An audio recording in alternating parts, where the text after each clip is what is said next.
Hey queens, welcome back to my channel. As you girls know, my channel is all about glow up vibes and simply glowing through what you go through. Make sure you like and follow, subscribe for all the glow up vibes, the glow up journey.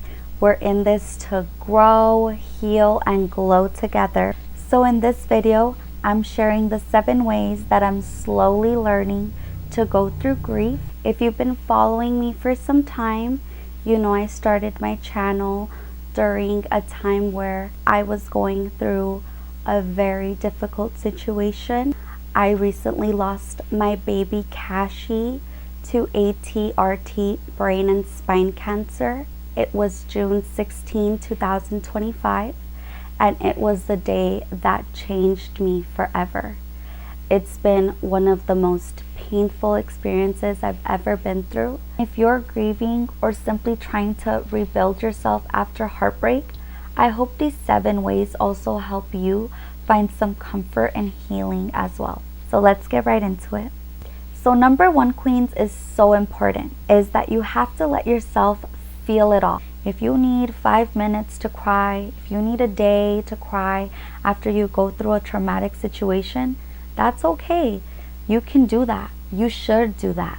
Let yourself feel it. Number 2 is also just as important. It goes hand in hand with number 1, and that is finding community. It's important to find safe people that let you talk about your situation, that lets you feel safe in expressing what you're going through. Make sure that they're always guiding you, whether it be going for your goals or going to church, praying more, or just being overall a better person.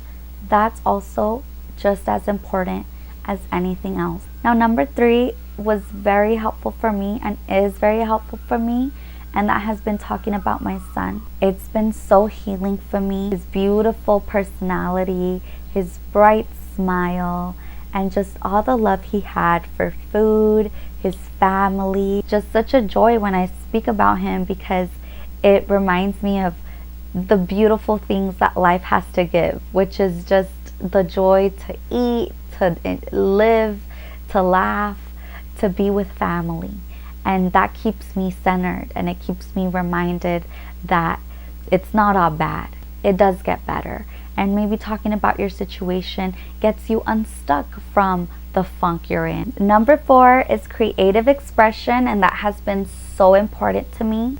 I've been getting so into nails and all things beauty. Look into what creative expressions you like. Make that just an outlet. Number 5 is micro self-care habits. Micro self-care habits are small habits that you can do to just help you feel better. When you're at the rockiest bottom and going through grief, you don't want to do anything.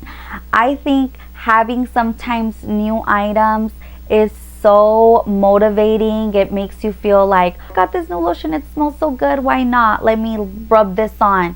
And it soothes you out. It was so crucial and important for me to do one tiny little thing a day. If that meant only combing my hair out that day, if that meant just showering that day, squeezing my eyebrows that day, that's a micro self-care habit. So we're getting right into number 6, y'all, and that is limiting numbing behaviors.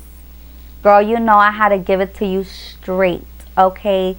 Now, this was something very hard for me in the beginning, because I wasn't realizing that I was using numbing behaviors. You're like, what's numbing behaviors? So when I was living in the hospital and my son was sick, I wouldn't have too much free time. And sometimes when I would have free time, I would go to like a cute restaurant and I would get like a drink. It was becoming like a habit. Things were getting harder. Like I was starting to notice like a regression with my son, and I started noticing now I'm getting 2 drinks. Now I'm going just up the street to the grocery store to get me a bottle. You know what I'm saying? Like now it's becoming like this this habit that I've developed because of this hard time that I'm going through. When my son passed away, it was just kind of like all I knew to do. Like my brain was on automatic, like, oh my gosh, life's getting tough. Let me just get me a little drink. We gotta limit the numbing behavior. It's gonna be the sweets, the candies, the junk food, the drinking, the puffing and puffing. I just don't want to create the habit of relying on those things when times get tough. Now, number 7, last but certainly not least, and that is allow yourself to dream again of your goals, your future, because you matter at the end of the day. You deserve to show up for you more than anything and more than anyone. And I want you to remember that forever. I still dare to dream of a cure for childhood cancer. My baby taught me to dream and to believe, because in the midst of it all, he chose to smile.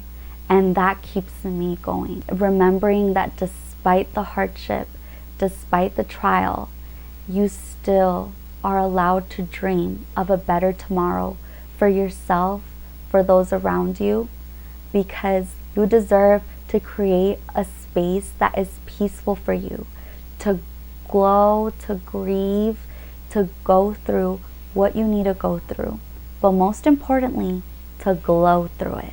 So you guys, thank you so much for watching this video. I truly appreciate all the love and support. We are at 80 subscribers. I'm so excited about that. I can't even believe it. We're so close to 100. Make sure to share, follow, and like this video. And I'll see you guys next time. Bye, queens.